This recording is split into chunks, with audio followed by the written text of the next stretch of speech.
ഏറ്റവും പ്രധാനപ്പെട്ട വാർത്ത ഡൊണാൾഡ് ട്രംപ് അല്പസമയത്തിനകം ഇന്ത്യയിലേക്ക് എത്തുന്നു എന്ന് തന്നെയാണ്. നമ്മൾ ആദ്യം പോകുന്നതും ആ വാർത്തയിലേക്ക് തന്നെയാണ്. ട്രംപ് ഇന്ന് ഇന്ത്യയിൽ.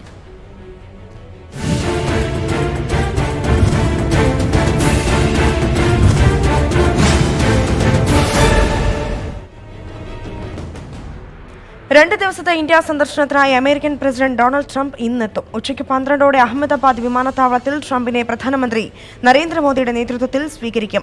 ഭാര്യ മെലാനിയ, മകൾ ഇവാൻക തുടങ്ങിയവർ ട്രംപിനൊപ്പമുണ്ട്. പ്രധാനമന്ത്രി നരേന്ദ്രമോദി അടുത്ത സുഹൃത്താണെന്ന് ട്രംപ് യാത്രയ്ക്ക് തൊട്ടുമുൻപ് പ്രതികരിച്ചിരുന്നു. വിശദാംശങ്ങൾ അഹമ്മദാബാദിൽ നിന്ന് രാധാകൃഷ്ണൻ നൽകും. രാധാകൃഷ്ണൻ, ട്രംപിനെ സ്വീകരിക്കാൻ അഹമ്മദാബാദ് ഇന്നലെ മുതൽ തന്നെ ഒരുങ്ങിക്കഴിഞ്ഞു. ഇപ്പോൾ അവസാനവട്ട ഒരുക്കങ്ങളെല്ലാം പൂർത്തിയായെന്നാണ് മനസ്സിലാക്കുന്നത്. എപ്പോഴാകും ട്രംപ് എത്തുക? ഏതൊക്കെ നേതാക്കളാണ് സ്വീകരിക്കാനുണ്ടാവുക? ട്രംപ് സർദാർ വല്ലഭായ് പട്ടേൽ അന്താരാഷ്ട്ര വിമാനത്താവളത്തിൽ എത്തുന്നത് 11:45-നാണ്. 11:45 അദ്ദേഹം അവിടെ എത്തുമ്പോൾ പ്രധാനമന്ത്രി അടക്കമുള്ള കേന്ദ്രമന്ത്രിസഭാ അംഗങ്ങളും ഗുജറാത്ത് മുഖ്യമന്ത്രി വിജയ് രൂപാണി അടക്കമുള്ള സംസ്ഥാന ഭരണ നേതൃത്വവും ഒന്നടങ്കം ഈ സ്വീകരണ ചടങ്ങുകളുടെ ഭാഗമായിട്ട് അവിടെ ഉണ്ടാകും. അവിടെ നിന്ന് പ്രധാനമന്ത്രി നരേന്ദ്രമോദിയും ഒപ്പം അമേരിക്കൻ പ്രസിഡന്റ് ട്രംപും റോഡ് ഷോ ആരംഭിക്കും. സർദാർ വല്ലഭായ് പട്ടേൽ അന്താരാഷ്ട്ര വിമാനത്താവളത്തിൽ നിന്ന് ആരംഭിച്ച് നേരെ ആ റോഡ് ഷോ നീളുന്നത് സബർമതി ആശ്രമത്തിലേക്കാണ്. അവിടെ 15 മിനിറ്റ് സമയമാകും ഇരു നേതാക്കളും ചിലവഴിക്കുക. അതിനുശേഷം സബർമതി ആശ്രമത്തിൽ നിന്ന് നേരെ മൊട്ടേര സ്റ്റേഡിയത്തിലേക്ക് എത്തും. അവിടെയാണ് നമസ്തേ ട്രംപ് പരിപാടി തയ്യാറാക്കിയിരിക്കുന്നത്. നമസ്തേ ട്രംപ് പരിപാടിയിൽ ഇരു നേതാക്കളും പങ്കെടുക്കുന്നത് അല്ലെങ്കിൽ സംസാരിക്കുന്നത് അരമണിക്കൂർ വീതമാണ്. പ്രധാനമന്ത്രി നരേന്ദ്രമോദിയും ഒപ്പം ട്രംപും 30 മിനിറ്റ് വീതം ജനങ്ങളെ അഭിസംബോധന ചെയ്യും. വിവിധങ്ങളായിട്ടുള്ള കാര്യങ്ങളാണ് ഇരു നേതാക്കൾക്കും ജനങ്ങളുമായി പങ്കുവയ്ക്കാൻ ഉള്ളത്. വലിയ ായിട്ടുള്ള സാംസ്കാരിക പരിപാടികൾ ഈ സ്റ്റേഡിയത്തിൽ ഇതിനകം തന്നെ ആരംഭിച്ചു കഴിഞ്ഞിട്ടുണ്ട്. രാജ്യത്തെ പ്രധാനപ്പെട്ട എല്ലാ സംഗീതജ്ഞരും അണിനിരക്കുന്ന സംഗീത പരിപാടികൾ അടക്കം ഉള്ളവ ഈ മൊട്ടേര സ്റ്റേഡിയത്തിൽ നടക്കുന്നുണ്ട്. ഒപ്പം ക്രിക്കറ്റ് രംഗത്തെ പ്രധാനപ്പെട്ട ആളുകൾ സച്ചിൻ ടെണ്ടുൽക്കർ അടക്കമുള്ളവർ ഇന്ന് ഈ സ്റ്റേഡിയത്തിലേക്ക് ട്രംപിൻ്റെ വരവുമായി ബന്ധപ്പെട്ട് എത്തുന്നുണ്ട്. അങ്ങനെ ലോകത്തിലെ ഏറ്റവും വലിയ ക്രിക്കറ്റ് സ്റ്റേഡിയമായിട്ടുള്ള മൊട്ടേര സ്റ്റേഡിയത്തിൻ്റെ ആദ്യത്തെ പൊതുപരിപാടി ഒരു ചരിത്രമാക്കി മാറ്റാനുള്ള ശ്രമങ്ങളാണ് ഇപ്പോൾ നടക്കുന്നത്. ഇപ്പോൾ അഹമ്മദാബാദ് വിമാനത്താവളത്തിൽ പ്രധാനമന്ത്രി ഏതാണ്ട് അരമണിക്കൂർ കൊണ്ട് എത്തുമെന്നാണ് നമുക്കറിയാൻ സാധിക്കുന്നത്. 11 മണിയോടെ വ്യാവസായിക ലോകവും അതുപോലെ തന്നെ നയതന്ത്ര വിദഗ്ധരും ഒക്കെ ഒരുപോലെ ഉറ്റുനോക്കിയിരുന്നതാണ് ഇന്ത്യയും അമേരിക്കയും തമ്മിൽ ഒരു വ്യാപാര കരാർ ഉണ്ടാകുമോ എന്നതൊക്കെ. എന്നാൽ അത് ഉണ്ടാകില്ല എന്ന സൂചന ലഭിക്കുമ്പോൾ തന്നെ ചില പ്രതിരോധ കരാറുകളിൽ ഒപ്പുവെക്കുമെന്നാണ് അറിയാൻ കഴിയുന്നത്. എന്താണ് വിവരങ്ങൾ? തീർച്ചയായിട്ടും വ്യാപാര മേഖലയിൽ വലിയ രീതിയിലുള്ള സഹകരണം ഇരു രാജ്യങ്ങളും തമ്മിൽ പരസ്പരം പ്രതീക്ഷിക്കുന്നുണ്ടെങ്കിലും അതിനനുകൂലമായിട്ടുള്ള ഒരു സാഹചര്യം ഒരുക്കാൻ ഇരു രാജ്യങ്ങൾക്കും സാധിച്ചിട്ടില്ല. ഏറ്റവും പ്രധാനമായിട്ട് അമേരിക്കയെ സംബന്ധിച്ച് അമേരിക്ക ഉന്നയിക്കുന്ന വാദങ്ങളിൽ ഏറ്റവും പ്രധാനപ്പെട്ടത് വ്യാപാര കമ്മി ഇന്ത്യക്ക് അനുകൂലമായി വളരെ വലുതാണ് എന്നതാണ്. സാധാരണ ഒരു വികസ്വര രാജ്യത്തിന് അമേരിക്ക നൽകുന്ന പദവികളോ വ്യാപാര മുൻഗണന ക്രമത്തിലെ സ്ഥാനമോ ഇന്ത്യക്ക് നൽകിയിട്ടില്ല അമേരിക്ക. ഇതുകൊണ്ട് തന്നെ ഇന്ത്യ അമേരിക്ക ബന്ധത്തെ നമ്മൾ പരിശോധിക്കുന്ന ഘട്ടത്തിൽ ഇന്ത്യയുമായും അമേരിക്കയുമായും വാണിജ്യം നടത്തുന്ന രാജ്യങ്ങളുടെ പട്ടികയെടുത്താൽ ഇന്ത്യക്ക് ചൈന കഴിഞ്ഞ് മാത്രമാണ് സ്ഥാനമുള്ളത്. ഏതാണ്ട് 9ാമത്തെ സ്ഥാനം മാത്രമാണ് ഇന്ത്യക്കുള്ളത്. ഇത് മെച്ചപ്പെടുത്തി കൊണ്ടുപോവുക എന്നതാണ് ഇന്ത്യയുടെ ലക്ഷ്യം. പക്ഷേ ഈ വ്യാപാര കമ്മി ഇങ്ങനെ നിലനിൽക്കുന്നിടത്തോളം കാലം കൂടുതൽ ഇന്ത്യയുമായിട്ട് വാണിജ്യ മേഖലകളിലോ വ്യാപാര മേഖലകളിലോ ഉടമ്പടികളിലേക്ക് കടക്കാൻ അമേരിക്കയെ സംബന്ധിച്ച് സാധിക്കില്ല. പ്രത്യേകിച്ച് ഇതൊരു തെരഞ്ഞെടുപ്പ് കാലം കൂടി ആയതുകൊണ്ട് തന്നെ ട്രംപിന് ആ ഒരു മുൻവിധിയുടെ അടിസ്ഥാനത്തിൽ മാത്രമേ പ്രവർത്തിക്കാൻ സാധിക്കുകയുള്ളൂ. വിപുലമായിട്ടുള്ള വ്യാപാര കരാറിലേക്കുള്ള ചർച്ച തുടരുമെങ്കിലും അനുബന്ധമായിട്ടുള്ള പ്രാഥമികമായിട്ടുള്ള കരാറുകൾ ഒപ്പിടുന്നതിൽ നിന്ന് പോലും ട്രംപിനെ ഈ ഒരു സാഹചര്യമാണ് വിലക്കുന്നത്. പ്രതിരോധ മേഖലയിൽ അടക്കമുള്ള വിവിധ കരാറുകൾ ഇരു നേതാക്കളും തമ്മിൽ ഒപ്പിടുമെന്നുള്ള കാര്യത്തിൽ യാതൊരു തർക്കവുമില്ല. ഇന്ത്യയുടെ സേനകൾക്ക് വേണ്ടിയിട്ടുള്ള ഹെലികോപ്റ്റർ അടക്കം വാങ്ങുന്ന കാര്യത്തിൽ അമേരിക്കയുമായിട്ട് ഇന്ത്യ ഒപ്പിടും. ഒപ്പം ഇന്ത്യയെ സംബന്ധിച്ചും ട്രംപ് ഇന്ത്യയിലേക്ക് എത്തുമ്പോൾ വിവിധങ്ങളായിട്ടുള്ള വിഷയങ്ങൾ ഉന്നയിക്കാനുണ്ട്. അതിലേറ്റവും പ്രധാനപ്പെട്ടത് ഇന്ത്യയുടെ വാണിജ്യ വ്യാപാരവുമായി ബന്ധപ്പെട്ടിട്ടുള്ള വിഷയങ്ങൾ മാറ്റിവെച്ചാൽ ഇനി താലിബാനുമായി അമേരിക്ക ഒപ്പിടാൻ പോകുന്ന കരാറാണ് ഇന്ത്യയെ സംബന്ധിച്ച്. ഇന്ത്യയുടെ നടപടി ഏറ്റവും പ്രധാനപ്പെട്ട ചില വസ്തുക്കൾക്ക് ഇറക്കുമതി തീരുവ വർദ്ധിപ്പിച്ചതടക്കം അമേരിക്കയുടെ അതൃപ്തിക്ക് ഇടയാക്കിയിട്ടുണ്ട്. അത്തരത്തിൽ ആ ഒരു ബന്ധത്തിൽ അമേരിക്ക ആ രീതിയിൽ തുടരുന്നതിന് തൽപരരല്ല. അമേരിക്ക അതൃപ്തി അറിയിക്കുകയും ചെയ്തിട്ടുണ്ട് ഇന്ത്യയുടെ നിലപാടിൽ.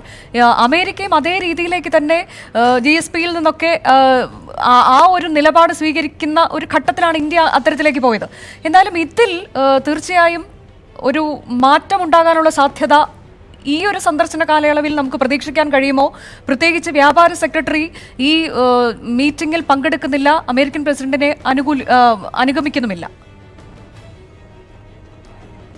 അനുജ സൂചിപ്പിച്ചതുപോലെ തന്നെ വ്യത്യസ്തങ്ങളായിട്ടുള്ള മേഖലയിൽ ഇന്ത്യയും അമേരിക്കയും മാനസികമായിട്ട് വളരെ അടുപ്പം പുലർത്തുമ്പോഴും ഈ വ്യാപാര മേഖലയിൽ ഇന്ത്യക്കോ ഇന്ത്യയുടെ ഉദ്യോഗസ്ഥ സമൂഹത്തിനോ ഒപ്പം അമേരിക്കയ്ക്കോ അമേരിക്കയുടെ ഉദ്യോഗസ്ഥ സമൂഹത്തിനോ ഒരു അനുകൂലമായിട്ടുള്ള ഒരു സാഹചര്യം രൂപപ്പെടുത്താൻ സാധിച്ചിട്ടില്ല. അതിലേറ്റവും പ്രധാനമായിട്ട് ഞാൻ നേരത്തെ ചൂണ്ടിക്കാട്ടിയ ഈ വ്യാപാര കമ്മിയുമായി ബന്ധപ്പെട്ട വിഷയവും ഇന്ത്യയെ അതിനനുബന്ധമായിട്ട് അമേരിക്ക പരിഗണിക്കാത്തതുമാണ് ഇരു രാജ്യങ്ങളുടെയും പ്രധാനപ്പെട്ട വിഷയം. ഇത് വിപുലങ്ങളായിട്ടുള്ള ചർച്ചകൾ നടത്തി പരിഹരിക്കുന്ന ഒരു സാഹചര്യത്തിലേക്കാണ് കാര്യങ്ങളെ കൊണ്ടെത്തിക്കുന്നതെന്ന് നമുക്ക് ഈ ഘട്ടത്തിൽ അനുമാനിക്കാം. കാരണം വ്യാപാര കരാർ വേണ്ട എന്ന് ഇതുവരെയും വെച്ചിട്ടില്ല, മറിച്ച് വിപുലമായിട്ടുള്ള വ്യാപാര കരാർ ഉണ്ടാക്കണം എന്ന് തന്നെയാണ് ഇരു രാജ്യങ്ങളും തീരുമാനിച്ചിരിക്കുന്നത്. അതിലേക്ക് പോകുന്ന വഴികൾ, ആ വഴികൾ എന്തൊക്കെ ആയിരിക്കണം, അല്ലെങ്കിൽ എന്തൊക്കെ കാര്യങ്ങളുടെ അടിസ്ഥാനത്തിൽ വേണം, എന്തൊക്കെ ഉടമ്പടികളുടെ അടിസ്ഥാനത്തിൽ വേണം എന്ന ചർച്ചയാണ് ഇരു രാജ്യങ്ങളും തമ്മിൽ നടക്കുന്നത്. പരിമിതമായ ഒരു വ്യാപാര കരാറിലേക്കുള്ള സാധ്യതയെങ്കിലും ഈ കൂടിക്കാഴ്ചയിൽ ഉണ്ടാകുമോ? നേരത്തെ ഞാൻ സൂചിപ്പിച്ചതുപോലെ വ്യാപാര സെക്രട്ടറി ഇതിൽ അനുഗമിക്കുന്നില്ല ട്രംപിനെ എന്നുള്ളത് നൽകുന്ന സൂചന എന്താണ്? അതൊരു വലിയ സൂചന നൽകുന്നില്ലേ രാധാകൃഷ്ണൻ? തീർച്ചയായിട്ടും വ്യാപാര സെക്രട്ടറി ഇന്ത്യയിലേക്ക് വരുന്നില്ല എന്നുള്ളത് ഇന്ത്യയുടെ ഒരു തന്ത്രം. ട്രംപ് ഇന്ത്യയിൽ എത്തുന്ന ഘട്ടത്തിൽ ഈ വിപുലമായിട്ടുള്ള വ്യാപാര കരാറുകൾ ഇല്ലെങ്കിലും ചെറിയ കരാറുകളിൽ അമേരിക്കയെ കൊണ്ട് ഒപ്പിടിയിക്കുക എന്നുള്ളതായിരുന്നു. ഇതിനു വേണ്ടിയിട്ടുള്ള ശ്രമമാണ് ഇന്ത്യ നടത്തിക്കൊണ്ടുവന്നത്. ഒരു അർത്ഥത്തിൽ തന്നെ ഈ വലിയ വ്യാപാര കരാറിലേക്ക് പോകുന്നതിനേക്കാൾ ഇന്ത്യക്ക് കൂടുതൽ അനുഗുണമാവുക ഇത്തരത്തിലുള്ള ചെറിയ വ്യാപാര കരാറുകൾ തന്നെ, വിവിധങ്ങളായിട്ടുള്ള വിഷയങ്ങളിൽ ചെറിയ വ്യാപാര കരാറുകളിലേക്ക് എത്തുക എന്നുള്ളത് തന്നെയാണ്. ഇത് അമേരിക്കയെ സംബന്ധിച്ച് പക്ഷേ തിരിച്ചടിയാണ്. അതുകൊണ്ടാണ് ഈ വ്യാപാര സെക്രട്ടറി ഇന്ത്യയിലേക്ക് വരാത്തത്. ഒരുപക്ഷെ അവരുടെ ഒരു തന്ത്രം വ്യാപാര സെക്രട്ടറി ഇന്ത്യയിലേക്ക് വന്നാൽ മാത്രമേ ഇതുമായി ബന്ധപ്പെട്ടിട്ടുള്ള ചർച്ചകൾ പോലും ഉണ്ടാവുകയുള്ളൂ. മറ്റേതെങ്കിലും വിഷയത്തെ അടിസ്ഥാനപ്പെടുത്തി നിർത്തുന്ന ചർച്ചകളെ ഇതിലേക്ക് വഴിമാറ്റാൻ അമേരിക്ക തയ്യാറല്ല. ഈ ഒരു സന്ദേശത്തിൻ്റെ അടിസ്ഥാനത്തിലാണ് അദ്ദേഹം ഇന്ത്യ സന്ദർശനത്തിൽ നിന്നും വിട്ടുനിൽക്കുന്നത്. എന്നാൽ അനുബന്ധമായിട്ടുള്ള ചർച്ചകൾ നടക്കും എന്നുള്ള കാര്യത്തിൽ തർക്കമില്ല. അതിന് ട്രംപ് അഹമ്മദാബാദിൽ എത്തുന്ന ഘട്ടത്തിൽ തന്നെ മറ്റൊരു സംഘം ഇപ്പോൾ ഡൽഹിയിലേക്ക് എത്തുന്നുണ്ട്. ആ സംഘമായിരിക്കും അതിന് അനുബന്ധമായിട്ടുള്ള കാര്യങ്ങളെ സംബന്ധിച്ച് പരിശോധിക്കുകയും ചർച്ച ചെയ്യുകയും ചെയ്യുന്നത്. ഇതിലിപ്പോൾ അമേരിക്ക താലിബാനുമായി ചർച്ച നടത്താൻ പോകുന്നു. ചില നിർണായക തീരുമാനങ്ങളിലേക്ക് അവർ നടന്നെടുക്കുകയുമാണ്. ഇതൊക്കെ തീർച്ചയായും മേഖലയിൽ ഇന്ത്യയെ സംബന്ധിച്ച് വളരെ നിർണായകമായേക്കാവുന്ന ചില തീരുമാനങ്ങൾ തന്നെയാണ് അമേരിക്ക കൈക്കൊള്ളാൻ പോകുന്നത് എന്നതുകൊണ്ട് കഴിഞ്ഞ ദിവസം കോൺഗ്രസ് ഒക്കെ ഇത് ഉന്നയിച്ചു കഴിഞ്ഞിട്ടുണ്ട്. ഇതിന്മേലൊരു അഭിപ്രായ പ്രകടനം കേന്ദ്ര സർക്കാരിന്റെ ഭാഗത്തുനിന്ന് ഇതുവരെ ഉണ്ടായിട്ടില്ല എന്നാണ് ഞാൻ കരുതുന്നത്. ഇതിലൊക്കെ തീർച്ചയായും ഇന്ത്യക്ക് പ്രതികരണം ഉണ്ടാകും. അതൊക്കെ ഈ ചർച്ചകളിൽ എങ്ങനെ പ്രതിഫലിക്കും? തീർച്ചയായിട്ടും ഏറ്റവും പ്രധാനമായിട്ട് അമേരിക്കയെ സംബന്ധിച്ച് ഇങ്ങനെ ഒരു ഉടമ്പടിയിലേക്ക് രണ്ട് രാജ്യങ്ങളും തമ്മിൽ എത്തുന്ന ഘട്ടത്തിൽ ഏറ്റവും അമേരിക്കയെ സംബന്ധിച്ച് ഒരു തെരഞ്ഞെടുപ്പിലേക്ക് പോകുമ്പോൾ, ട്രംപിനെ സംബന്ധിച്ച് ഒരു തെരഞ്ഞെടുപ്പിലേക്ക് പോകുമ്പോൾ അഫ്ഗാൻ അടക്കമുള്ള മേഖലകളിൽ കൂടുതൽ അമേരിക്കൻ സൈനികർക്ക് ജീവൻ നഷ്ടമാകുന്ന ഒരു സാഹചര്യം, അമേരിക്കയ്ക്ക് വിഭവം നഷ്ടമാകുന്ന സാഹചര്യം, ഇതൊക്കെ ഒഴിവാക്കാൻ ഒരു കരാർ എന്നുള്ളത് അമേരിക്കയെ സംബന്ധിച്ച് അമേരിക്കയുടെ താല്പര്യങ്ങൾക്ക് അനുചിതമാണ്. പക്ഷേ ഇന്ത്യയെ സംബന്ധിച്ച് അത് നൽകുന്ന ഒരു ബാധ്യത വളരെ വലുതാണ്. കാരണം താലിബാനുമായി അമേരിക്ക ഒരു കരാർ ഒപ്പിട്ട് കഴിഞ്ഞാൽ ഇന്ത്യ ഭീകരവാദി എന്ന് വിശ്വസിക്കുന്ന പലരുമായും ഇന്ത്യക്കും പറഞ്ഞ കാര്യങ്ങൾ വിഴുങ്ങേണ്ടി വരുന്ന ഒരു സാഹചര്യത്തിലേക്ക് കാര്യങ്ങൾ വരും. അല്ലെങ്കിൽ ഈ താലിബാൻ അടക്കമുള്ള ഭീകരവാദ ശക്തികൾക്ക് എതിരെയുള്ള പോരാട്ടത്തിൻ്റെ നേതൃത്വം ഇന്ത്യക്ക് ഏറ്റെടുക്കേണ്ടി വരും. ഇന്ത്യയെ പോലെയുള്ള ഒരു രാജ്യത്തിന് അത് സമ്മാനിക്കുന്ന ബാധ്യതയും വെല്ലുവിളിയും വളരെ വലുതാണ്. ഈ ഒരു സാഹചര്യത്തിലാണ് അമേരിക്ക ഈ വഴിക്ക് വെച്ച് പിന്മാറുന്ന നടപടി ഇന്ത്യ അംഗീകരിക്കാത്തത്. ഇതിനനുബന്ധമായിട്ടുള്ള അഭിപ്രായങ്ങൾ ട്രംപ് വരുന്ന ഘട്ടത്തിൽ തന്നെ വ്യക്തമാക്കപ്പെടും എന്നാണ് നമുക്ക് അറിയാൻ സാധിക്കുന്നത്. പ്രതിരോധ മന്ത്രി അടക്കമുള്ളവർ പങ്കെടുക്കുന്ന പരിപാടികൾക്ക് ഇടയും ചർച്ചകൾക്കിടയിലും ഇത് അമേരിക്കൻ പ്രസിഡന്റിനെ ധരിപ്പിക്കും എന്നാണ് കേന്ദ്ര സർക്കാർ ഉദ്യോഗസ്ഥരും വിശദീകരിക്കുന്നത്. അനുജ, രാധാകൃഷ്ണൻ, ഇപ്പോൾ ഈ അഹമ്മദാബാദിൽ എന്താണ് അവിടെ ജനങ്ങളുടെയൊക്കെ പ്രതികരണം എങ്ങനെയാണ്? ചേരി മറച്ചു, മതിൽ കെട്ടി, ഇതൊക്കെ ഇതിനോടകം തന്നെ വിവാദമായി കഴിഞ്ഞിട്ടുള്ളതാണ്. അതെല്ലാം മാറ്റി നിർത്തിയാൽ അവിടുത്തെ ജനം ആവേശത്തിലാണോ? എത്തരത്തിലേക്കാണ് അവർ അമേരിക്കൻ പ്രസിഡന്റിനെയും ഒപ്പം തന്നെ ഇന്ത്യൻ പ്രധാനമന്ത്രിയെയും ഒക്കെ ഒരുമിച്ച് കാണാനും വരവേൽക്കാനും ഒക്കെ കാത്തിരിക്കുന്നത്? തീർച്ചയായിട്ടും അനുജ, അതിന് ഒരുപക്ഷെ നമുക്കത് ദൃശ്യങ്ങളിൽ നിന്ന് തന്നെ വിവരിക്കാൻ സാധിക്കും. ഈ കാത്തിരിപ്പ് ഏറെ നേരമായി, രാവിലെ മുതൽ തന്നെ തുടരുന്ന കാത്തിരിപ്പാണ്. ഈ അമേരിക്കൻ പ്രസിഡന്റ് കടന്നുപോകുന്ന വഴികൾക്ക് ഇരുവശവും നമുക്ക് കാണാൻ സാധിക്കുന്നത്. ഏറ്റവും വലിയ ശ്രദ്ധേയമായിട്ടുള്ള കാര്യം സ്ത്രീകളുടെ ഒരു പങ്കാളിത്തമാണ്. ഈ റോഡിന് ഇരുവശവും നിരന്നിരിക്കുന്ന അവർ, അമേരിക്കൻ പ്രസിഡന്റിന്റെ വരവ് കാത്തിരിക്കുന്ന അവരുടെ ഒരു സാന്നിധ്യം വളരെ വലുതാണ്. നമുക്കറിയാം, അമേരിക്കൻ പ്രസിഡന്റ് പറഞ്ഞിരിക്കുന്നത് 70 ലക്ഷത്തോളം ആളുകൾ തന്നെ വരവേൽക്കാനായി ഇന്ത്യയിൽ ഉണ്ടാകും എന്നാണ് പ്രധാനമന്ത്രി നരേന്ദ്രമോദി അറിയിച്ചിരിക്കുന്നത് എന്നതാണ്. ഇതിന് അനുബന്ധമായിട്ട് ഉള്ള ഒരു ബഹുജന പങ്കാളിത്തം ഈ റോഡിന് 12 കിലോമീറ്റർ നീളുന്ന റോഡിന് ഇരുവശങ്ങളിലുമായി ഉണ്ടാകേണ്ടതുണ്ട്. ഈ റോഡിന് ഇരുവശം നിരന്നു നിൽക്കുന്ന ജനങ്ങളെ കൂടി കൂട്ടിയാണ് ഈ ഒരു സംഖ്യ പറയുന്നത്. അതുകൊണ്ട് തന്നെ വിപുലമായിട്ടുള്ള ഒരു ജനപങ്കാളിത്തം ഉണ്ടാകണം. അത്തരത്തിൽ വലിയ ജനപങ്കാളിത്തം ഇവിടെ ഉണ്ടായിട്ടുണ്ട് എന്നുള്ളതും വസ്തുതയാണ്. വ്യത്യസ്ത സംസ്ഥാനങ്ങളെ പ്രതിനിധീകരിക്കുന്ന സാംസ്കാരിക പരിപാടികൾ ട്രംപ് കടന്നുപോകുന്ന വഴികളിൽ ക്രമീകരിച്ചിട്ടുണ്ട്. അദ്ദേഹത്തെ സ്വാഗതം ചെയ്യുക എല്ലാ സംസ്ഥാനങ്ങളെയും പ്രതിനിധീകരിച്ചുകൊണ്ട് ഈ സംഘങ്ങളാകും. അതുപോലെ വ്യത്യസ്തങ്ങളായിട്ടുള്ള വിഭാഗങ്ങളുടെയും സമുദായങ്ങളുടെയും ഒക്കെ സാംസ്കാരിക പരിപാടികൾ ഒക്കെ ട്രംപ് കടന്നുപോകുന്ന വഴികളിൽ ഒരുക്കിയിട്ടുണ്ട്. ഇന്ത്യയുടെ ഒരു പരിച്ഛേദം അത് അഹമ്മദാബാദിൽ അണിനിരത്തി ട്രംപിനെ ഇന്ത്യ ആകെ വരവേറ്റു, അല്ലെങ്കിൽ വലിയ രീതിയിൽ അദ്ദേഹത്തെ സ്വാഗതം ചെയ്തു എന്ന്. ട്രംപ് ഇന്ത്യയിലേക്ക് എത്തുമ്പോൾ ഒരു വാഹന നിര തന്നെ ഇവിടെ അണിനിരക്കുന്നുണ്ട്. അദ്ദേഹത്തിന്റെ ഔദ്യോഗിക വാഹനം ഇപ്പോൾ വന്നിറങ്ങുമ്പോൾ എയർഫോഴ്സ് വിമാനമടക്കം 3 വാഹനങ്ങൾ, മറ്റൊന്ന് SPG NSG സുരക്ഷ അടക്കം ഒരുക്കിയിട്ടുണ്ട്. ഈ വിവരങ്ങൾ കൂടി. തീർച്ചയായിട്ടും അദ്ദേഹത്തിന് അമേരിക്കയുടെ പ്രത്യേക സുരക്ഷയാണ് ഒരുക്കിയിട്ടുള്ളത്. ഇന്ത്യ നൽകുന്ന സുരക്ഷയ്ക്ക് പുറമെയായിട്ട് അമേരിക്ക തന്നെ ഒരുക്കിയിട്ടുള്ള സുരക്ഷയും ഇതിൻ്റെ ഭാഗമായിട്ട് ഏർപ്പെടുത്തിയിട്ടുണ്ട്. ഇതെല്ലാം ഇതിനോട് ആവശ്യമായിട്ടുള്ള വാഹനങ്ങൾ അടക്കമുള്ളവയെല്ലാം കഴിഞ്ഞ ദിവസം തന്നെ അഹമ്മദാബാദിൽ എത്തിയിട്ടുണ്ട്. ഒപ്പം ഡൽഹിയിലും എത്തിയിട്ടുണ്ട്. ഇതിൻ്റെ എല്ലാം കൂടി ഒരു പശ്ചാത്തലത്തിലാണ് ട്രംപ് അദ്ദേഹത്തിൻ്റെ സന്ദർശനം നടത്തുന്നത്. ഏതാണ്ട് 11:45 രാധാകൃഷ്ണനിലേക്ക് തിരികെ എത്താം. ഇപ്പോൾ ഈ വിഷയത്തിൽ പ്രതികരിക്കാനായി ഡോക്ടർ മുരളീധരൻ നായരുണ്ട്, നയതന്ത്ര വിദഗ്ധൻ, ഞങ്ങൾക്കൊപ്പം തത്സമയം സ്റ്റുഡിയോയിലുണ്ട്. ശ്രീ മുരളീധരൻ നായർ, ഇതിപ്പോൾ നമുക്കറിയാം, ഇന്ന് വരെ ഇന്ത്യ കണ്ടിട്ടില്ലാത്ത തരത്തിലേക്കുള്ള ഒരു ഇവന്റ്, ദ ബിഗ്ഗസ്റ്റ് ഇവന്റ് എന്നാണ് ഇന്നലെ ഡൊണാൾഡ് ട്രംപ് തന്നെ അമേരിക്കയിൽ നിന്ന് പുറപ്പെടുന്നതിന് മുൻപ് വിശേഷിപ്പിച്ചത്. അത് നമുക്കും അറിയാം, അത്തരത്തിലേക്ക് അങ്ങനെ ഒരു ഇവന്റ് നമ്മൾ കണ്ടില്ല. ഒരു ഇവന്റ് എന്നുള്ള വാക്ക് തന്നെ നൽകുന്ന ഒരു സൂചന എന്താണ്? ഇത് അത്തരത്തിലേക്കൊരു മേള, അതിനപ്പുറത്തേക്ക്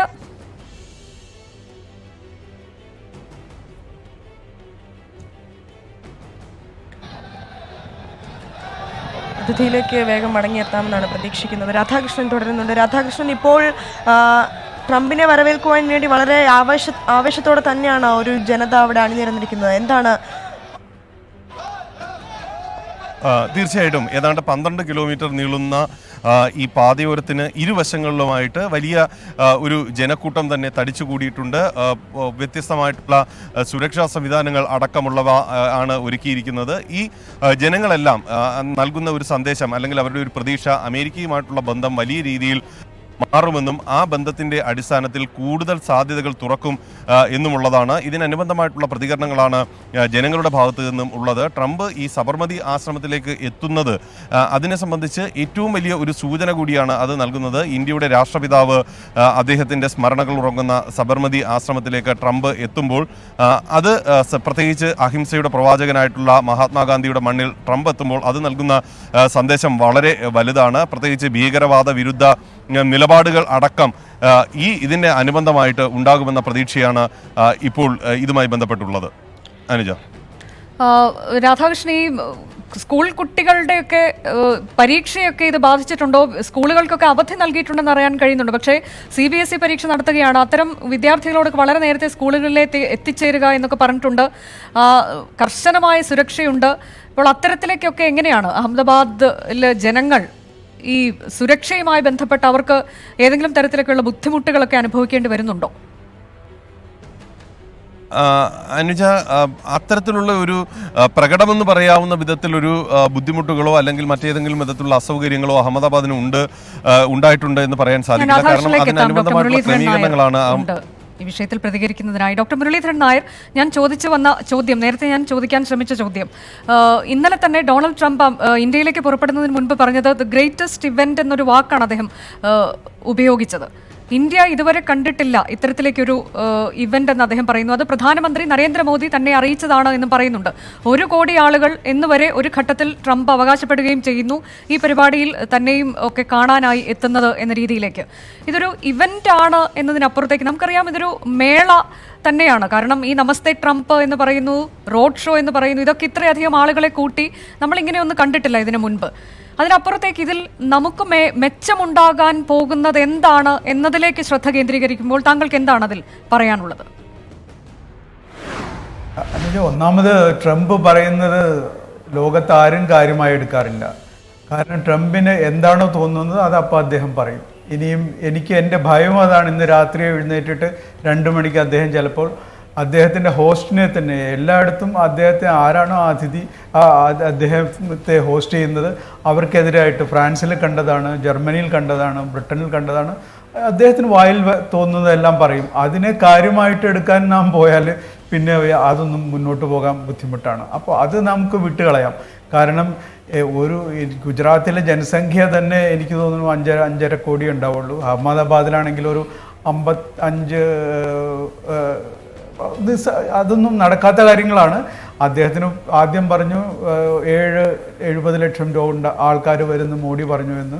അപ്പോൾ ഞാൻ വിചാരിച്ചത് ഒരുപക്ഷെ മോഡിയാണെങ്കിൽ മില്യൺ, ട്രില്യൺ, ബില്യൺ എല്ലാം വളരെ ശ്രദ്ധാപൂർവ്വം ഉപയോഗിക്കുന്ന ഒരാളാണ്. അപ്പോൾ ഒരു സ്ലിപ്പ് ഓഫ് ടങ് ആയിട്ട് 5-6 ലക്ഷം പേരെന്നുള്ളത് 5-6 ലാഖ് 5-6 ലാക്സ് എന്ന് പറഞ്ഞത് ഒരുപക്ഷെ അദ്ദേഹം മില്യണായിട്ട് കണക്കാക്കിയതാവാം. പക്ഷേ അതിനുശേഷം പറയും മില്യൺസ് ആൻഡ് മില്യൺസ്. അത് നമ്മളുടെ ട്രേഡ് ഡെഫിസിറ്റും ബില്യൺസ് ആൻഡ് ബില്യൺസ് ആണ് പറയുന്നത്. അങ്ങനെ വായിൽ തോന്നിയതെല്ലാം പറയുന്ന ട്രംപിൻ്റെ ഞാൻ ആ വാക്കുപയോഗിക്കുന്ന ജൽപ്പനങ്ങൾ നമ്മൾ സീരിയസ് ആയിട്ട് എടുക്കാൻ പോകേണ്ട ആവശ്യമില്ല. പക്ഷേ അദ്ദേഹം പറയുന്നത് നമുക്ക് മാറ്റിവെക്കാം. ഇത് സ്വാഭാവികമായും നമുക്ക് തോന്നാവുന്ന ഒരു സംശയമാണ്. ഡോക്ടർ മുരളീധരൻ നായർ, ഇത്ര വലിയ മേള നടക്കുന്നു, 100 കോടിയോളം രൂപ ചെലവഴിക്കുകയാണ്. ഇത് സർക്കാർ പരിപാടിയാണോ എന്ന് ചോദിച്ചാൽ അതിനൊന്നും കൃത്യമായൊരു മറുപടി പോലുമില്ല. ഇത് ട്രംപിന്റെ പേരിലുള്ളൊരു നാഗരിക് അഭിനന്ദൻ സൊസൈറ്റിയോ അങ്ങനെ എന്തോ ഒരു പേരിലുള്ളൊരു ട്രസ്റ്റാണ് ഇത് നടത്തുന്നതെന്ന് പറയുന്നു. പിന്നീട് ഇത് ആരാണ് ഇതിൻ്റെ ചുമതല വഹിക്കുന്നതെന്ന് കോൺഗ്രസിൻ്റെ ചോദ്യത്തിന് അത് മേയറാണ് എന്നൊക്കെ മറുപടി വരികയും ചെയ്യുന്നത്. കഴിഞ്ഞ ദിവസമാണ് ഇങ്ങനൊരു സമിതി രൂപവൽക്കരിച്ചത് എന്നൊക്കെയാണ് വാർത്തകൾ. അതിൻ്റെ ഒന്നും നിജസ്ഥിതി എന്തെന്ന് നമുക്കറിയില്ല. ഇത് സർക്കാർ പരിപാടിയാണോ, ഈ രൂപ മുടക്കുന്നത് എന്തിൻ്റെ പേരിലാണ്, ആരാണ്, ഇങ്ങനെയൊക്കെയുള്ള കാര്യങ്ങളിൽ അവ്യക്തതകൾ നിലനിൽക്കെ ഇത്രയധികം രൂപ മുടക്കിക്കൊണ്ട് ഇങ്ങനെ വലിയൊരു ഷോ നടത്തുന്നതിലൂടെ നമുക്ക് എന്ത് ലഭിക്കും എന്നൊരു ചോദ്യം. ഇതിന് ഞാൻ പറഞ്ഞാൽ ഇത് ആരാണ് ഇതിൻ്റെ പൈസ മുടക്കുന്നതെന്ന് എനിക്ക് വ്യക്തതയില്ല. അത് ആർക്കും അറിയില്ല. ഒരുപക്ഷെ അത് വരുന്ന ആളുകൾ നമുക്കറിയാം. ഇനി ഗുജറാത്തികളിലെ ട്രേഡേഴ്സാണോ അതോ അമേരിക്ക നിറയെ ഗുജറാത്തികളാണ്, വലിയ ബിസിനസ്സുകാരാണ്. അവരുടെ എല്ലാം ഫാമിലീസും അവരുടെ എല്ലാം ഹോം ബേസിലുള്ള ബിസിനസ്സുകളും എല്ലാം ഇതിൽ പൈസ മുടക്കുന്നുണ്ടോ അതോ ഗവൺമെൻറ്റിന് പെട്ടെന്ന് ഇത്രയധികം പൈസ ചെലവാക്കാൻ കഴിയുമോ എന്നുള്ളതെല്ലാം വരുന്ന ആളുകളിൽ വ്യക്തമാവുന്നു. താങ്കൾ ചോദിച്ച പ്രധാന ആ ഒരു ഫോക്കസിലേക്ക് തിരിച്ചു വന്നാൽ ഇന്ത്യ അമേരിക്ക ബന്ധങ്ങളെ എൻ്റെ അഭിപ്രായത്തിൽ നാം ഒരു പെർസ്പെക്റ്റീവിലിട്ട് കാണണം. കാരണം ഇന്ത്യ അമേരിക്ക ബന്ധങ്ങൾ, ഇന്ത്യ 47 സ്വാതന്ത്ര്യമായി, കൃത്യമായി പറഞ്ഞാൽ ആ സമയത്ത് തന്നെയാണ് ശീതസമരം ആരംഭിക്കുന്നത്. ഈ അമേരിക്ക, അതായത് വർദ്ധിച്ചു വരുന്ന സോവിയറ്റ് യൂണിയൻ്റെ അന്നത്തെ കമ്മ്യൂണിസ്റ്റ് വർദ്ധിച്ചു വരുന്ന ആ ഒരു ഇൻഫ്ലുവൻസിൽ ഭയന്നിട്ട് പല അലയൻസുകളും പല സ്ഥലത്തും ഉണ്ടാക്കി. കമ്മ്യൂണിസ്റ്റ് രാജ്യങ്ങളും അതനുസരിച്ച് അലയൻസുകൾ ഉണ്ടാക്കി. അപ്പോൾ ഇന്ത്യ നെഹ്റുവിൻ്റെ കീഴിൽ ഇതിൽ രണ്ടിലും പെടാതെ മധ്യസ്ഥത്തിൽ ഒരു ചേരിചേര നയത്തിൽ ഉറച്ചു നിൽക്കാൻ ശ്രമിച്ചു. പക്ഷേ എപ്പോഴും ഒരു കമ്മ്യൂണിസ്റ്റ്, അതായത് സോഷ്യലിസ്റ്റ് രാജ്യങ്ങളോട്, പ്രത്യേകിച്ച് റഷ്യയോട് ഒരു ചായ്വ് അദ്ദേഹത്തിനുണ്ടായിരുന്നു. പിന്നീട് 71 യുദ്ധം വന്നു. ആ സമയത്ത് ആണെങ്കിൽ അമേരിക്ക തീർച്ചയായിട്ടും പാകിസ്ഥാൻ്റെ ഭാഗത്ത് നിൽക്കും എന്ന് വ്യക്തമായ സൂചനകളുണ്ടായിരുന്നു. 7th ഫ്ലീറ്റിലെ ഒരു ഫ്ലോട്ടിൽ അങ്ങോട്ട് ഇന്ത്യൻ ഓഷ്യനിലേക്ക് വിട്ടിരുന്നു എന്ന്. അപ്പോഴാണ് ഇന്ദിരാഗാന്ധി പെട്ടെന്ന് റഷ്യയുമായിട്ട് ഒരു സൈനിക ഉടമ്പടി, ഒരു സമാധാന ഉടമ്പടി എന്നുള്ള നമുക്കതിന് ഓമനപ്പേരിൽ വിളിക്കാമെങ്കിലും അതുണ്ടാക്കി. അതോടുകൂടി ഇന്ത്യ സോവിയറ്റ് പക്ഷത്തായി എന്നായി. പക്ഷേ 90കൾ ആദ്യം സോവിയറ്റ് യൂണിയൻ്റെ പതനത്തോടെ നമ്മുടെ ബിസിനസ്സുകൾ തകർന്നു. നമ്മുടെ എല്ലാം റഷ്യയെ സോവിയറ്റ് യൂണിയനെ കോൺസെൻട്രേറ്റ് ചെയ്തായിരുന്നു.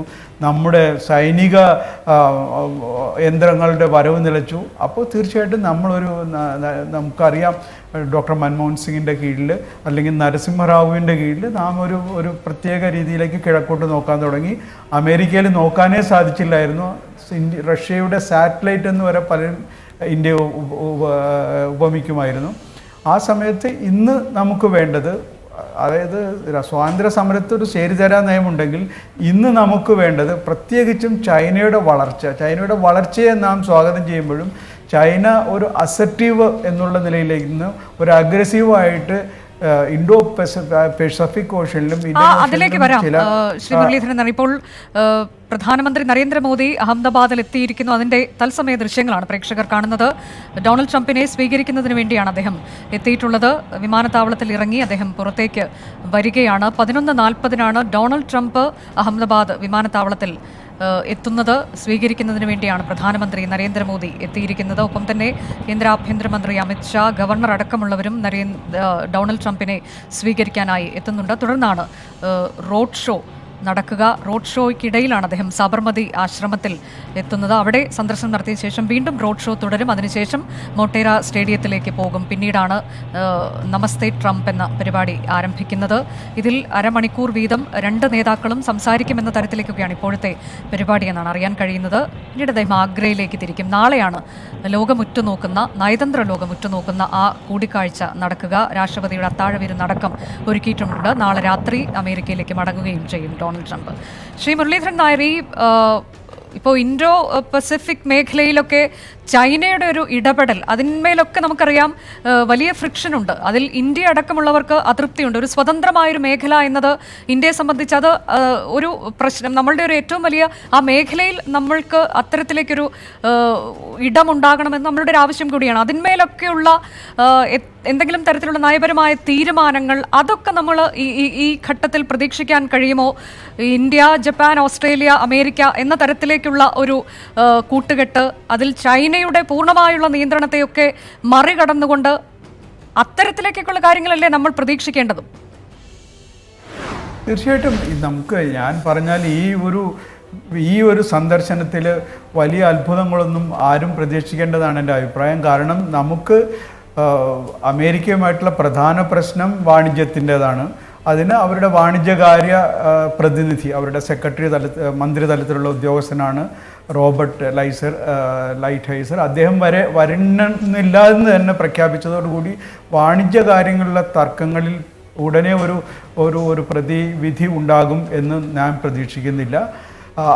പക്ഷേ ഈ നേരത്തെ പറഞ്ഞ ചൈനയുടെ വളർച്ച നമ്മുടെ പല നയങ്ങളെയും ബാധിച്ചിട്ടുണ്ട്. വളർച്ചയെ നാം എല്ലാം സ്വാഗതം ചെയ്യേണ്ടതാണ്, ചൈനയുടെ വളർച്ചയെ. പക്ഷേ സൗത്ത് ചൈന സീയിൽ, ദക്ഷിണ ചൈന സമുദ്രത്തിൽ 1940, അതായത് 2ാം ലോക മഹായുദ്ധത്തിന് ശേഷം ജപ്പാൻ്റെ സറണ്ടറിന് ശേഷം തായ്വാൻ, അന്നത്തെ കോമിന്താങ് പാർട്ടി വരച്ച ഒരു മാപ്പുമായിട്ട് ഉള്ള ഐലൻഡുകളെല്ലാം പിടിച്ചടക്കി അതിനെല്ലാം മിലിറ്ററൈസ് ചെയ്തു, സൈനികവൽക്കരിച്ചു എന്നുള്ളതാണ്. അപ്പോൾ അതിലൂടെയുള്ള ഒരു സഞ്ചാര സ്വാതന്ത്ര്യം എല്ലാ രാജ്യങ്ങൾക്കും വേണം. കാരണം ലോകത്തിലെ ഏറ്റവും അധികം ഊർജത്തിൻ്റെ കാര്യത്തിലായാലും കോമേഴ്സിൻ്റെ കാര്യത്തിലായാലും ഉപയോഗിക്കുന്ന ഒരു സൗത്ത് ചൈന സീയിലെ സ്വാതന്ത്ര്യത്തിനായിട്ട് അത് ഇന്ത്യയുടെയും ആവശ്യമാണ്, ലോകത്തെ എല്ലാ രാജ്യങ്ങളുടെയും ആവശ്യമാണ്, ദക്ഷിണ പൂർവേഷ്യയിലെ രാജ്യങ്ങളുടെ ആവശ്യമാണ്, അമേരിക്കയുടെ ആവശ്യമാണ്. അപ്പോൾ അതിനൊരു സ്വാതന്ത്ര്യം നിലനിർത്താനായിട്ട് ഒരു പക്ഷേ നമുക്ക് ഒറ്റയ്ക്ക് കഴിയുകയില്ല എന്നുള്ളത് വളരെ അറിയാം, നമുക്ക് എല്ലാവർക്കും നന്നായി അറിയാം. അപ്പോൾ ഒരുപക്ഷെ ജപ്പാനും ചൈനയുമായിട്ടുള്ള ബന്ധങ്ങളും നമുക്കറിയാവുന്നതാണ്. പുറമേ എല്ലാം നല്ല ബന്ധങ്ങളല്ലെങ്കിൽ പരസ്പരം അവിശ്വാസം നിലനിൽക്കുന്ന ഒരു ബന്ധമാണത്. ഇന്ത്യ ചൈന ബന്ധം പോലെ തന്നെ പ്രശ്നങ്ങളുള്ള ഒരു ബന്ധമാണ്. അപ്പോൾ അവിടെ ഒരു സഞ്ചാര സ്വാതന്ത്ര്യം നിലനിർത്തേണ്ടത്, ഫ്രീഡം ഓഫ് നാവിഗേഷൻ നിലനിർത്തേണ്ടത് തീർച്ചയായിട്ടും ആവശ്യമാണ്. അവിടെ അമേരിക്ക കഴിഞ്ഞ വർഷം ഇറക്കിയ ഒരു ഇൻഡോ പസഫിക് സ്ട്രാറ്റജി എന്ന് അവിടെ ഒരു ഡോക്യുമെൻ്റ് ഇറക്കിയതിൽ അതിൽ തീർച്ചയായിട്ടും ഇന്ത്യ അതിലൊരു വൈറ്റൽ പാർട്ടായിരിക്കും എന്ന് വളരെയധികം പ്രാവശ്യം അത് ചൂണ്ടിക്കാണിക്കുന്നുണ്ട്. അപ്പോൾ നമുക്ക് അമേരിക്കയുടെ ഒരു ട്രാപ്പിൽ നാം പെടാതെ ചൈനയുമായിട്ടൊരു നല്ല ബന്ധം നിലനിർത്തിക്കൊണ്ട് തന്നെ ഒരു അമേരിക്കയുടെ പ്രസൻസ് നമുക്ക് ഇന്ത്യൻ ഓഷനിൽ ആവശ്യമാണ്. അതിന് ഇപ്പോൾ ട്രംപ്, കാരണം ഒബാമയുടെ രണ്ടാം ഊഴത്തിൽ തന്നെ ഒരിടയ്ക്ക് ഹിലരി ക്ലിൻ്റൺ അദ്ദേഹത്തിൻ്റെ സെക്രട്ടറി ഓഫ് സ്റ്റേറ്റ് ആയിരുന്നു. ആ ഭാഗം, അതായത് ചൈനയുടെ സമീപ പ്രദേശങ്ങളെല്ലാം അതിൻ്റെ ഒരു ലോ ആൻഡ് ഓർഡർ കടലുകളിൽ ചൈനയ്ക്ക് വിട്ടുകൊടുക്കാം എന്നുള്ളൊരു രീതിയിൽ വരെ വന്നിരുന്നു. പിന്നീട് അവർ മാറ്റുകയുണ്ടായത്. അതിനുശേഷമാണ് pivot to Asia, rebalancing of Asia, Indian ocean എന്നെല്ലാം പറഞ്ഞ് അമേരിക്ക നയങ്ങൾ രൂപീകരിച്ചത്. അപ്പോൾ തീർച്ചയായിട്ടും അമേരിക്കയുടെ, ഞാനൊരു അമേരിക്കൻ പക്ഷപാതി അല്ലെങ്കിലും അമേരിക്കയുടെ ഒരു പ്രസൻസ് നമുക്ക് ഇന്ത്യൻ ഓഷനിലും പ്രത്യേകിച്ചും, കാരണം ഇൻഡോ പസഫിക് എന്ന് പറയുന്നത് അമേരിക്ക പേര് തന്നെ മാറ്റി, അവരുടെ പസഫിക് ഫ്ലീറ്റിൻ്റെ പേര് ഇൻഡോ പസഫിക് ഫ്ലീറ്റ് എന്നാക്കി ചൈനയെ ഒന്ന് ചൊടിപ്പിക്കാൻ കൂടിയാണ്. അതിൽ ഇന്ത്യക്കുള്ള ഒരു റോളിനെ അവർ കാണുന്നു. ആ റോളിൽ നമുക്ക് എത്രമാത്രം ഒരു സൈനിക വൽക്കരണ മേഖലയിലേക്ക് പോകാൻ കഴിയും എന്നുള്ളതിന് എനിക്ക് വളരെയധികം സംശയങ്ങളുണ്ട്. കാരണം ഈ ക്വാഡ് എന്ന്, ചതുർഭുജം എന്ന് പറയുന്ന ആ ഇന്ത്യ, അമേരിക്ക, ഓസ്ട്രേലിയ, അത്തരം കാര്യങ്ങളിലൊക്കെ എന്തായാലും ഈ ഒരു കൂടിക്കാഴ്ചയിലൊക്കെ എന്തെങ്കിലും ഒരു തീരുമാനം നമ്മൾ പ്രതീക്ഷിക്കേണ്ടതില്ല എന്നാണ് കരുതേണ്ടത്. താങ്കൾ തുടരുക. നമ്മൾ മറ്റ് ചില റിപ്പോർട്ടുകളിലേക്ക് കൂടി പോയതിനു ശേഷം താങ്കളിലേക്ക് തിരികെ എത്താം. അൻസു, ഇനി നമ്മൾ ഒരു റിപ്പോർട്ടിലേക്ക് പോവുകയാണ്. അതേതാണ്? അമേരിക്കൻ പ്രസിഡന്റിന് സഞ്ചരിക്കാനായി പ്രത്യേകം തയ്യാറാക്കിയ എയർഫോഴ്സ് 1 വിമാനത്തിലായിരിക്കും ട്രംപും കുടുംബവും ഇന്ന് അഹമ്മദാബാദിൽ പറന്നിറങ്ങുക. പറക്കും വൈറ്റ് ഹൗസ് എന്ന് വിശേഷിക്കപ്പെടുന്ന എയർഫോഴ്സ് 1 ലോകത്തിലെ ഏറ്റവും സുരക്ഷിതമായ വിമാനമായാണ് കണക്കാക്കപ്പെടുന്നത്. റോഡ് യാത്രയ്ക്ക് ഉപയോഗിക്കുക ബീസ്റ്റ് എന്ന വിളിപ്പേരുള്ള കാഡിലാക് 1 ലിമോസിൻ കാർ. ബോയിങ് 747-200Bയുടെ കസ്റ്റമൈസ്ഡ് പതിപ്പാണ് എയർഫോഴ്സ് 1. പ്രസിഡന്റിന്റെ ഓഫീസ് മുറി, കോൺഫറൻസ് ഹാൾ, പ്രത്യേക സ്യൂട്ട് മുറി, ഡ്രസ്സിംഗ് റൂം, കുളിമുറി, ജിം തുടങ്ങി അത്യാധുനിക സൗകര്യങ്ങളുള്ള ആശുപത്രി അടക്കം വൈറ്റ് ഹൌസിലെ എല്ലാ സൗകര്യങ്ങളും ഈ വിമാനത്തിൽ ഒരുക്കിയിട്ടുണ്ട്. അത്യാധുനിക സുരക്ഷാ സംവിധാനങ്ങളും വാർത്താവിനിമയ സംവിധാനങ്ങളുമുള്ള എയർഫോഴ്സ് 1-ന് ആണവായുധ ആക്രമണത്തെ പോലും ചെറുക്കാനുള്ള ശക്തിയുണ്ട്. ആവശ്യമെങ്കിൽ യാത്രക്കിടയിൽ തന്നെ ഇന്ധനം നിറയ്ക്കാനുള്ള സൗകര്യമുള്ള വിമാനത്തിന് മണിക്കൂറിൽ ഏകദേശം 1128 കിലോമീറ്റർ വേഗത്തിൽ 12,550 കിലോമീറ്റർ വരെ ഒറ്റയടിക്ക് പറക്കാനാകും. $325 ദശലക്ഷം അഥവാ 2,200 കോടി രൂപയാണ് എയർഫോഴ്സ് 1-ന്റെ ഏകദേശ വില.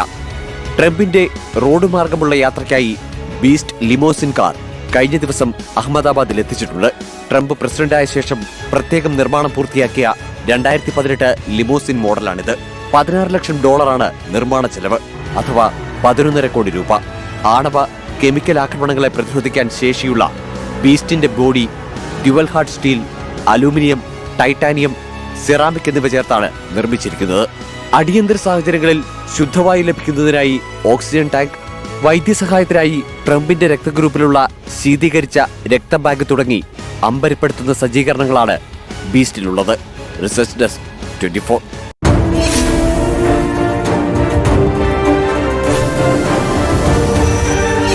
You are watching 24.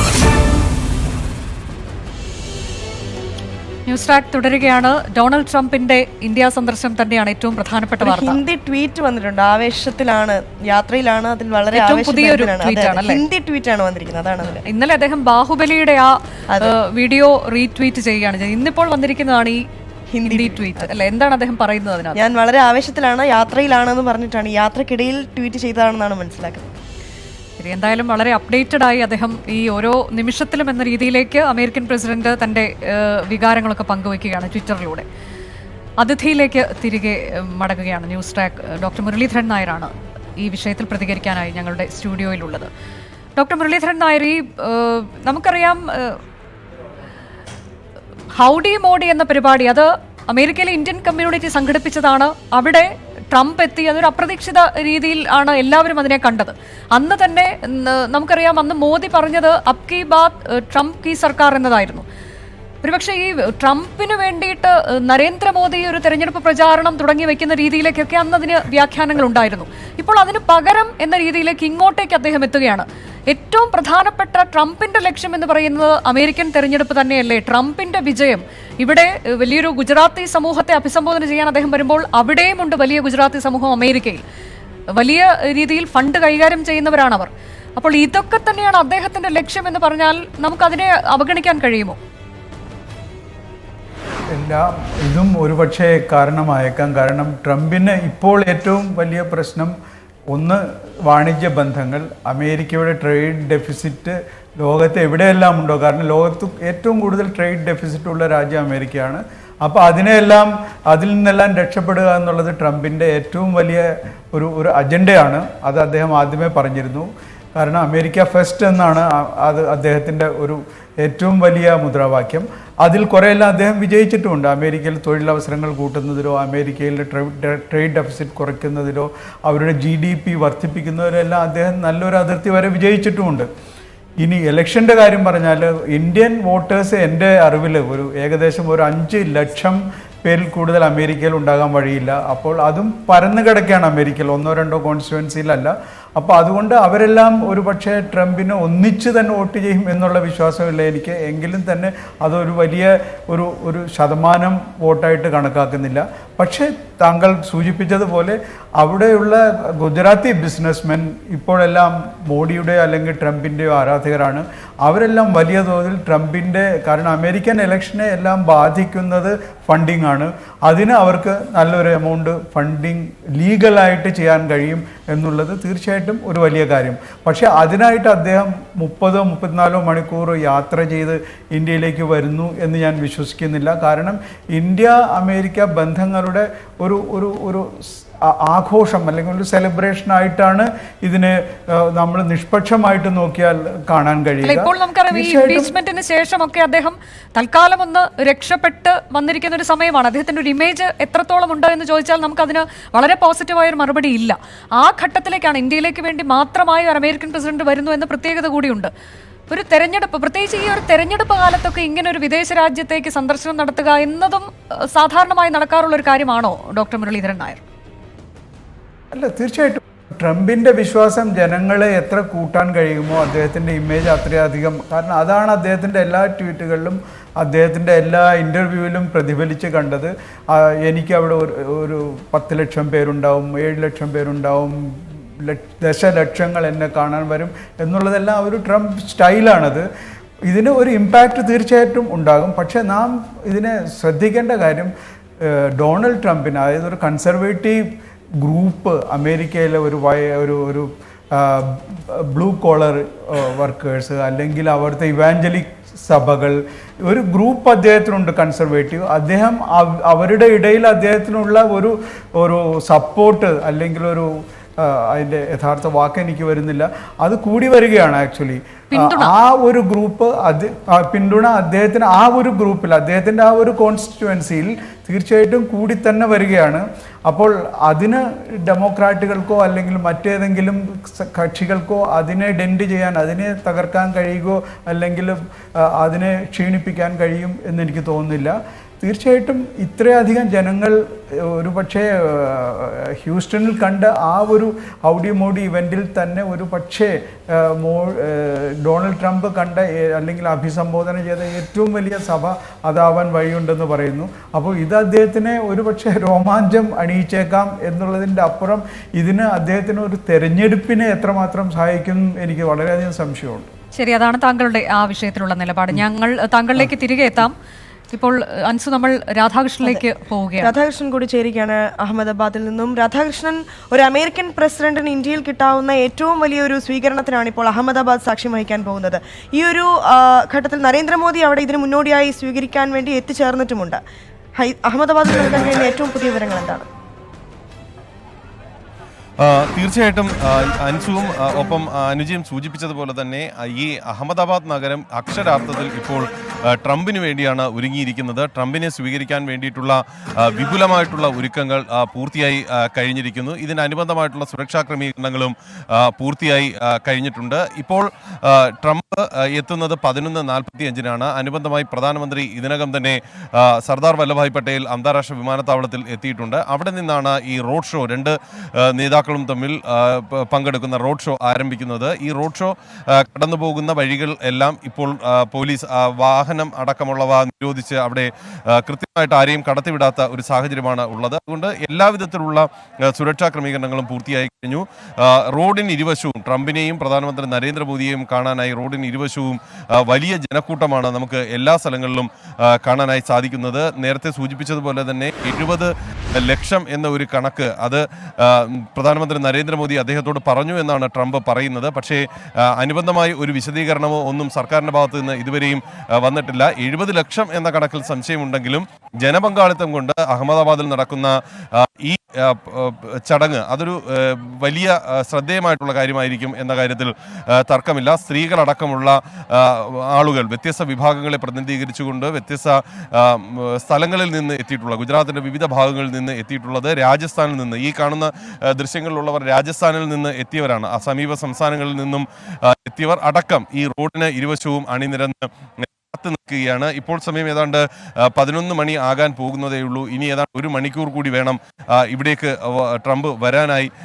ഉള്ള ഒരു സമയം അടക്കം ഉള്ളത്. അതുകൊണ്ട് ഈ ഘട്ടത്തിലെല്ലാം അണിനിരന്ന് ട്രംപിനെ വരവേൽക്കുക എന്ന ഒരു ലക്ഷ്യത്തിൽ അനുബന്ധമായിട്ടാണ് ഈ ജനങ്ങൾ ഇവിടെ നിൽക്കുന്നത്. രാജസ്ഥാൻ നിന്നുള്ള ആളുകളാണ് ഈ കാണുന്നത്. സമാനമായിട്ട് ഗുജറാത്തിൽ നിന്നും മഹാരാഷ്ട്രയിൽ നിന്നും ഒക്കെ ഉള്ള ആളുകളും ഇവിടെ എത്തിച്ചേർന്നിട്ടുണ്ട്. വിപുലമായിട്ടുള്ള ഒരു സ്വീകരണം ട്രംപിന് നൽകുക എന്നുള്ളതാണ് ഇവരുടെ എല്ലാം ലക്ഷ്യം. കൈകളിൽ ഇന്ത്യയുടെയും ഒപ്പം അമേരിക്കയുടെയും പതാകകൾ ഏന്തിക്കൊണ്ടാണ് പലരും നിൽക്കുന്നത്. ഏതാണ്ട് 12:45 മുൻപായി തന്നെ ട്രംപ് അടക്കമുള്ളവർ ഇതുവഴി കടന്ന് പോവുകയും ചെയ്യും. സബർമതി ആശ്രമത്തിലേക്കാണ് ആദ്യം അദ്ദേഹം ഈ സർദാർ വല്ലഭായ് പട്ടേൽ അന്താരാഷ്ട്ര വിമാനത്താവളത്തിൽ സബർമതി ആശ്രമത്തിൽ അദ്ദേഹം സന്ദർശനം നടത്തുന്നുണ്ടോ എന്നതിലൊക്കെ തുടക്കത്തിൽ അവ്യക്തതയുണ്ടായിരുന്നു. പിന്നീട് അതിൽ ഉണ്ടോ എന്ന തരത്തിലേക്ക് സ്ഥിരീകരണം വരികയും ചെയ്തു. അവിടെ അദ്ദേഹത്തിന്റെ പരിപാടി എങ്ങനെയാണ്? അവിടെ നിന്ന് ഭക്ഷണം കഴിക്കുന്നതൊക്കെ ഉണ്ടോ? അങ്ങനെയുള്ള കാര്യങ്ങൾ കൂടിയുണ്ടോ ഐറ്റിനറിയിൽ? അനുജ, ഇത്തരം അദ്ദേഹം സബർമതി ആശ്രമത്തിൽ പോകുന്നുണ്ട് എന്ന കാര്യം ഇതിനകം തീർച്ചയായിട്ടുണ്ട്. കാരണം നമ്മളിപ്പോൾ ഈ നിൽക്കുന്ന മേഖല, ഈ മേഖലയിൽ നിന്നാണ് അദ്ദേഹത്തിന് സബർമതി ആശ്രമത്തിലേക്ക് പോകാനുള്ളത്. അതിൻ്റെ ഒരു കവാടമാണ് ഇപ്പോൾ നമ്മൾ ഈ നിൽക്കുന്ന മേഖല. ഇവിടെ നിന്നാണ് അദ്ദേഹത്തിന് സബർമതി ആശ്രമത്തിലേക്ക് കടക്കേണ്ടത്. അതുകൊണ്ട് തന്നെ സബർമതി ആശ്രമത്തിലെ സന്ദർശനം ഉണ്ട് എന്നുള്ള കാര്യത്തിൽ തർക്കമൊന്നുമില്ല. അദ്ദേഹം സബർമതി ആശ്രമത്തിൽ എത്തും. 15 മിനിറ്റ് നേരമായിരിക്കും അദ്ദേഹം അവിടെ തുടരുക. അവിടെ ഒരു ഫോട്ടോ സെഷനൊക്കെ പ്രധാനമന്ത്രി നരേന്ദ്രമോദിയുമായി ചേർന്ന് ഉണ്ട്. സബർമതിയിലെ തൻ്റെ സന്ദർശനം ട്രംപിനെ സംബന്ധിച്ച് നമുക്കറിയാവുന്നതുപോലെ തന്നെ അഹിംസയുടെ പ്രവാചകനാണ് നമ്മുടെ രാഷ്ട്രപിതാവ് മഹാത്മാഗാന്ധി. അദ്ദേഹത്തെ സന്ദർശിക്കുക, പ്രത്യേകിച്ച് ലോക പോലീസ് എന്ന് നടിക്കുന്ന അമേരിക്കയുടെ അധിപൻ അവിടെ സന്ദർശനം നടത്തുക എന്നുള്ളതിന് ഒരു വലിയ മെസ്സേജ് ഉണ്ട്. അദ്ദേഹത്തിന് ലോകത്തോട് നൽകാൻ വേണ്ടിയിട്ടുള്ള ഒരു മെസ്സേജും ഇതിൻ്റെ ഭാഗമായിട്ടുണ്ട് എന്ന കാര്യത്തിലും തർക്കമില്ല. അതുകൊണ്ട് തന്നെ ആ സന്ദർശനം വലിയ പ്രാധാന്യം ഉള്ളതാണ്. അദ്ദേഹം അവിടെ എത്തിയാൽ ഈ മറ്റ് ചടങ്ങുകളൊന്നും സബർമതിയിലുണ്ട് എന്ന് നമുക്ക് ഇതുവരെയും ഒരു അറിയിപ്പും കിട്ടിയിട്ടില്ല. 15 മിനിറ്റോളം സമയം സബർമതിയിൽ അദ്ദേഹം ചിലവഴിക്കും. 15 മിനിറ്റ് സമയം സബർമതി ആശ്രമത്തിൽ ചിലവഴിക്കുന്ന ട്രംപ് പിന്നീട് അവിടെ നിന്ന് മൊട്ടേര സ്റ്റേഡിയത്തിലേക്ക് ആണ് പ്രധാനമന്ത്രി നരേന്ദ്രമോദിയോടൊപ്പം എത്തുന്നത്. മൊട്ടേര സ്റ്റേഡിയത്തിൽ എത്തിയ ട്രംപിനെയും പ്രധാനമന്ത്രി നരേന്ദ്രമോദിയെയും ഏതാണ്ട് 1.5 ലക്ഷത്തോളം ആളുകൾ എങ്കിലും ഉണ്ടാകും ആ സ്റ്റേഡിയത്തിൽ എന്നാണ് ഇപ്പോൾ സർക്കാർ അധികൃതർ അവകാശപ്പെടുന്നത്. അങ്ങനെ അവരെ അവിടെ വെച്ച് സ്വീകരിക്കുകയും അനുബന്ധമായിട്ടുള്ള സാംസ്കാരിക പരിപാടികളുടെ ഒക്കെ സാന്നിധ്യത്തിൽ വിപുലമായിട്ടുള്ള നമസ്തേ ട്രംപ് പരിപാടി നടക്കുകയും ചെയ്യും. നമസ്തേ ട്രംപ് പരിപാടിയുടെ ഭാഗമായിട്ട് ഏതാണ്ട് 1/2 മണിക്കൂർ വീതം രണ്ടുപേരും ജനങ്ങളെ അഭിസംബോധന ചെയ്തുകൊണ്ട് സംസാരിക്കുകയും ചെയ്യും. അനുജ്, രാധാകൃഷ്ണൻ, ഈ നാളെയാണ് ഇരു രാഷ്ട്രങ്ങളും തമ്മിലുള്ള നിർണായകമായ ചർച്ച ഹൈദരാബാദ് ഹൗസിൽ വെച്ച് നടക്കുന്നത്. ഇത് ഏവരും ഏറെ ഉറ്റുനോക്കുന്നതാണ്. ആയുധ കരാർ അടക്കമുള്ള വിഷയങ്ങളിൽ നാളെ ഒരു തീരുമാനമുണ്ടായേക്കും. അതുപോലെ തന്നെ ഈ ചർച്ചയിൽ ഇന്ത്യ ഉന്നയിക്കാൻ പോകുന്ന വിഷയങ്ങൾ എന്തൊക്കെയാവും? കശ്മീർ, അതുപോലെ CAA, അതുകൂടാതെ പാകിസ്ഥാനുമായി ബന്ധപ്പെട്ട ഒരു ഭീകരവാദം അടക്കമുള്ള വിഷയങ്ങളൊക്കെ ഉന്നയിക്കപ്പെടുമോ? തീർച്ചയായിട്ടും വിപുലമായിട്ടുള്ള നയതന്ത്ര ചർച്ചകൾ നാളെയാണ് നടക്കുന്നത്. ഈ നയതന്ത്ര ചർച്ചകൾക്ക് അനുബന്ധമായിട്ടുള്ള ചർച്ചകൾ ഇന്ന് തന്നെ ഡൽഹിയിൽ നടക്കുന്നുണ്ട്. ട്രംപ് അഹമ്മദാബാദിൽ എത്തുന്നതിന് അനുബന്ധമായിട്ട് ഒരു ഉദ്യോഗസ്ഥ സംഘം അവർ ഡൽഹിയിൽ ഇതിനകം എത്തിയിട്ടുണ്ട്. ഈ സംഘം ഈ പ്രാഥമികമായിട്ടുള്ള ചർച്ചകൾ ആരംഭിക്കും. ഇതിന് തുടർച്ചയായിട്ടുള്ള അന്തിമ ചർച്ചകളായിരിക്കും ഹൈദരാബാദ് ഹൗസിൽ നടക്കുക. പ്രധാനമന്ത്രി നരേന്ദ്രമോദിയും ഒപ്പം അമേരിക്കൻ പ്രസിഡന്റ് ഡൊണാൾഡ് ട്രംപും പങ്കെടുക്കുന്ന ആ ചർച്ചയിൽ വ്യത്യസ്തങ്ങളായിട്ടുള്ള കരാറുകളെ സംബന്ധിച്ചിട്ടുള്ള അന്തിമ രൂപത്തിന് ധാരണ ഉണ്ടെങ്കിലോ അല്ലെങ്കിൽ MOU ഉണ്ടെങ്കിലോ ഒക്കെ ഒപ്പിടുന്ന നടപടികളിലേക്ക് കടക്കുന്നതും അവിടെയായിരിക്കും. ആദ്യഘട്ടത്തിൽ പ്രതീക്ഷിച്ചിരുന്നത് ഒരു വ്യാപാര കരാർ ഇരു രാജ്യങ്ങളും തമ്മിൽ ഉണ്ടാകും എന്നതാണ് കരുതിയിരുന്നതെങ്കിൽ പിന്നീട് വിപുലമായിട്ടുള്ള ഒരു വ്യാപാര കരാർ ഉണ്ടാകില്ലെന്ന് സ്ഥിരീകരിക്കപ്പെട്ടു. പക്ഷേ മറ്റ് ചില ചെറിയ വ്യാപാര കരാറുകൾ ഉണ്ടാകും, പ്രാഥമികമായിട്ടുള്ള കരാറുകൾ ഉണ്ടാകുമെന്നാണ് പിന്നീട് പ്രചരിപ്പിക്കപ്പെട്ടിരുന്നത്. എന്നാൽ അതിനും അമേരിക്ക ഇപ്പോൾ മുതിരുന്നില്ല. മറിച്ച് പ്രതിരോധമടക്കമുള്ള മേഖലകളിൽ ഇന്ത്യയുമായി സഹകരണം ഉറപ്പാക്കുകയും കൂടുതൽ ഇന്ത്യയുമായിട്ടുള്ള വിപണനം പ്രതിരോധ മേഖലയിലടക്കം ഉറപ്പുവരുത്തുകയും മറ്റ് മേഖലകളിൽ ശാസ്ത്ര സാങ്കേതിക മേഖലകളിലും ഊർജ്ജ മേഖലയിലും അടക്കമുള്ള സഹകരണം കൂടുതൽ മെച്ചമാക്കുകയും ഇടപാടുകൾ കൂടുതൽ നടത്തുകയും ചെയ്യുകയാണ് അമേരിക്കയുടെ ഇപ്പോഴത്തെ ലക്ഷ്യമെന്നാണ് നമുക്ക് അറിയാൻ സാധിക്കുന്നത്. അനുജ, ഇതിപ്പോൾ ഈ മൊട്ടേര സ്റ്റേഡിയത്തിലേക്ക് ജനങ്ങളെ പ്രവേശിപ്പിച്ച് തുടങ്ങിയ ഉച്ചയ്ക്കാണല്ലോ നമസ്തേ ട്രംപ് പരിപാടി തുടങ്ങുന്നത്. ഒപ്പം അവിടെയും വലിയ സുരക്ഷയുണ്ട്, പ്രത്യേകിച്ച് സ്റ്റേഡിയത്തിന് ചുറ്റുമൊക്കെ. അത് എത്തരത്തിലേക്കാണ് രാധാകൃഷ്ണൻ? തീർച്ചയായിട്ടും ഈ മൊട്ടേര സ്റ്റേഡിയത്തിനുള്ളിൽ ഇതിനകം തന്നെ ആളുകളെ പ്രവേശിപ്പിച്ചിട്ടുണ്ട്. ഇതിനകം തന്നെ ആളുകൾ അവിടെ കടന്ന് എത്തിയിട്ടുണ്ട്. മൊട്ടേര സ്റ്റേഡിയത്തിൽ ഒരുപക്ഷെ ചില മാധ്യമ പ്രവർത്തകർ ഒഴിച്ച് ബാക്കി എല്ലാവരെയും ഇതിനകം മൊട്ടേര സ്റ്റേഡിയത്തിനുള്ളിലേക്ക് എത്തിച്ചിട്ടുണ്ട്. ഇനി കൂടുതൽ ആളുകളെ അവിടേക്ക് കടത്തിവിടേണ്ട ഒരു സാഹചര്യമോ അല്ലെങ്കിൽ അങ്ങനെ ഒരു നടപടിയോ ഉണ്ടാകില്ലെന്നാണ് നമുക്ക് അറിയാൻ സാധിക്കുന്നത്. ഈ മൊട്ടേര സ്റ്റേഡിയം ലോകത്തിലെ ഏറ്റവും വലിയ ക്രിക്കറ്റ് സ്റ്റേഡിയമാണ്. മൊട്ടേര സ്റ്റേഡിയം മുൻപ് ഉണ്ടായിരുന്ന ഒരു സ്റ്റേഡിയമാണ്. പക്ഷേ ഈ സ്റ്റേഡിയം പിന്നീട് വിപുലീകരിച്ച് ഒരു ക്രിക്കറ്റ് സ്റ്റേഡിയമായി മാറ്റുകയായിരുന്നു. ഇപ്പോൾ അത് ലോകത്തിലെ തന്നെ ഏറ്റവും വലിയ ക്രിക്കറ്റ് സ്റ്റേഡിയമായി മാറിയിരിക്കുകയാണ്. ഇന്ത്യയെ സംബന്ധിച്ച് ഈ മൊട്ടേര സ്റ്റേഡിയം ഒരു അഭിമാന സ്റ്റേഡിയമായി മാറും എന്ന കാര്യത്തിൽ യാതൊരു തർക്കവുമില്ല. നമുക്ക് അറിയാൻ കഴിയുന്ന മറ്റു ചില കാര്യങ്ങൾ കൂടിയുണ്ട്. ഈ മൊട്ടേര സ്റ്റേഡിയത്തിൻ്റെ പേര് പുനർനാമകരണം ചെയ്യും എന്നതടക്കമുള്ള കാര്യങ്ങൾ അറിയാൻ കഴിയുന്നു. അത് പക്ഷേ ഇന്നുണ്ടാകുമോ എന്നതിനെ സംബന്ധിച്ച് വ്യക്തതയില്ല. സർദാർ വല്ലഭായ് പട്ടേലിൻ്റെ പേരിൽ മൊട്ടേര സ്റ്റേഡിയം പിന്നീട് അറിയപ്പെടും എന്നാണ് നമുക്ക് അറിയാൻ സാധിക്കുന്നത്. അതിനനുബന്ധമായിട്ടുള്ള നടപടികൾ ഗുജറാത്ത് സർക്കാർ ആരംഭിച്ചിട്ടുണ്ട്. അങ്ങനെ ഈ മൊട്ടേര സ്റ്റേഡിയത്തിലേക്ക് എത്തുന്ന ട്രംപും ഒപ്പം പ്രധാനമന്ത്രി നരേന്ദ്രമോദിയും അരമണിക്കൂർ വീതമാകും ജനങ്ങളെ അഭിസംബോധന ചെയ്യുക. അവിടെ നിന്ന് ആ ചടങ്ങിന് ശേഷം ഇരു നേതാക്കളും മടങ്ങുകയും ചെയ്യും. ഏതാണ്ട് 4 മണിയോടുകൂടി പ്രധാനമന്ത്രി Narendra Modi ഡൽഹിയിലേക്കും American president Donald Trump ആഗ്രയിലേക്കും പോകും. ആഗ്രയിലെത്തുന്ന ഡൊണാൾഡ് ട്രംപ് സൂര്യാസ്തമയം ആസ്വദിക്കുന്നത് അവിടെയായിരിക്കും. അതിനുശേഷം അദ്ദേഹം ഡൽഹിയിലേക്ക് മടങ്ങും. ഇതാണ് ഇന്നത്തെ അദ്ദേഹത്തിന്റെ പ്രധാനപ്പെട്ട പരിപാടികൾ. ശരി, രാധാകൃഷ്ണനിലേക്ക് ഞങ്ങൾ എത്താം. നമ്മളൊരു റിപ്പോർട്ടിലേക്ക് കൂടി പോവാമെന്ന് തോന്നുന്നു, അല്ലേ? അതിഥി ദേവോ ഭവ. ഭാരതീയ പാരമ്പര്യത്തിൽ ദൈവിക സ്ഥാനമാണ് വിരുന്നുകാർക്ക്. അമേരിക്കൻ പ്രസിഡന്റ് ഡൊണാൾഡ് ട്രംപിനെയും കുടുംബത്തെയും സ്വീകരിക്കാൻ ഇന്ത്യ ഒരുങ്ങിക്കഴിഞ്ഞു. ഭക്ഷണം വിളമ്പുവാൻ സ്വർണ്ണത്തളികയും വെള്ളിപ്പാത്രങ്ങളും റെഡിയാണ്. ട്രംപിനും കുടുംബത്തിനും അത്താഴ വിരുന്ന് ഡൽഹിയിലാണ്. വിഭവങ്ങൾ വിളമ്പാൻ സ്വർണ്ണത്തളികയും വെള്ളിപ്പാത്രങ്ങളും. ജയ്പൂരിൽ നിന്നാണ് ഇവ എത്തിച്ചത്. പ്രത്യേകം പേരു തന്നെ നൽകിയിട്ടുണ്ട് ഈ പാത്രങ്ങൾക്ക്. ട്രംപ് കളക്ഷൻ എന്ന പേരിലുള്ള ഇതിന്റെ രൂപകൽപ്പന അരുൺ പാബുവാളാണ് നിർവഹിച്ചത്.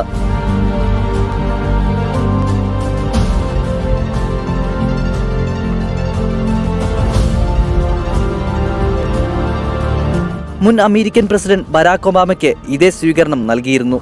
അന്നും അരുൺ പാബുവാൾ തന്നെയാണ് പാത്രങ്ങൾ നിർമ്മിച്ചത്. ചെമ്പിലും ഓടിലും നിർമ്മിക്കുന്ന പാത്രങ്ങളിൽ സ്വർണവും വെള്ളിയും പ്രത്യേക രീതിയിൽ വിളക്കിച്ചേർക്കുകയാണ് ചെയ്യുന്നത്. 3 ആഴ്ച കൊണ്ടാണ് ട്രംപിനും കുടുംബത്തിനും ഉപയോഗിക്കുന്നതിനുള്ള പാത്രങ്ങൾ നിർമ്മിച്ചത്. News desk 24.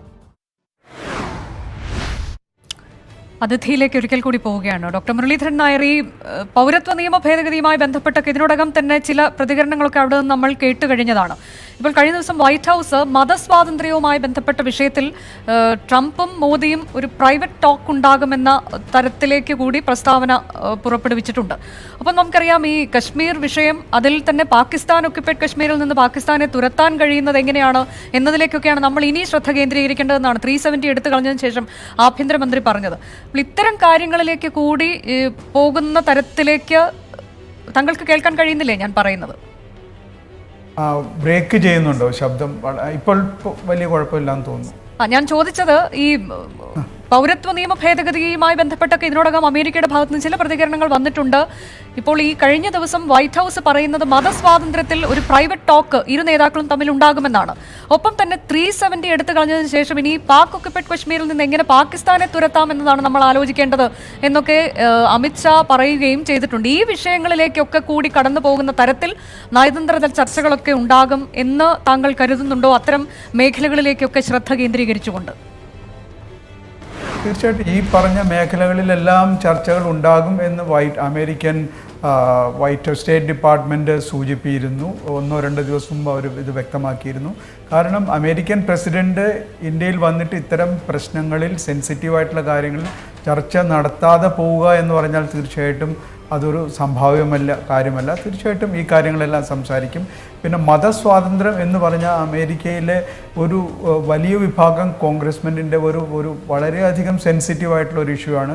നമുക്ക് ഓർമ്മയുണ്ടാവും, ബറാക്ക് ഒബാമ 2ാം വരവിന് ശേഷം നടത്തിയ ഒരു ടൗൺ ഹാൾ മീറ്റിങ്ങിൽ പോകുന്ന സമയത്ത് അതുവരെയെല്ലാം ഭംഗിയായി സംസാരിച്ചതിന് ശേഷം ഇന്ത്യയിൽ മതസ്വാതന്ത്ര്യത്തിനെക്കുറിച്ചോ അതിൻ്റെ കുറവുകളെക്കുറിച്ചോ എന്താണെന്ന് വെച്ചാൽ അതിനെക്കുറിച്ച് സംസാരിച്ചിരുന്നു. അപ്പോൾ ആ ഒരു തർക്കം തീർച്ചയായിട്ടും ഒരു സബ്ജക്റ്റ് തീർച്ചയായിട്ടും ചർച്ചയ്ക്ക് വിഷയമാവും. പിന്നെ പാകിസ്ഥാനെ സംബന്ധിച്ചിടത്തോളം പാകിസ്ഥാനോട് ഇന്ത്യയിലേക്കുള്ള അല്ലെങ്കിൽ പാകിസ്ഥാനിൽ നിന്നുള്ള തീവ്രവാദങ്ങൾ നിർത്തണം എന്ന് അമേരിക്ക അടിക്കടി ആവശ്യപ്പെടുന്നുണ്ടെങ്കിലും അതിൽ ഇന്ത്യയിലേക്കുള്ള തീവ്രവാദ ശ്രമങ്ങൾ അല്ലെങ്കിൽ തീവ്രവാദ പ്രവർത്തനങ്ങളെക്കുറിച്ച് അമേരിക്ക ഒരിക്കലും കാര്യമായി സ്ട്രെസ് ചെയ്യാറില്ല എന്നുള്ളതൊരു വസ്തുതയാണ്.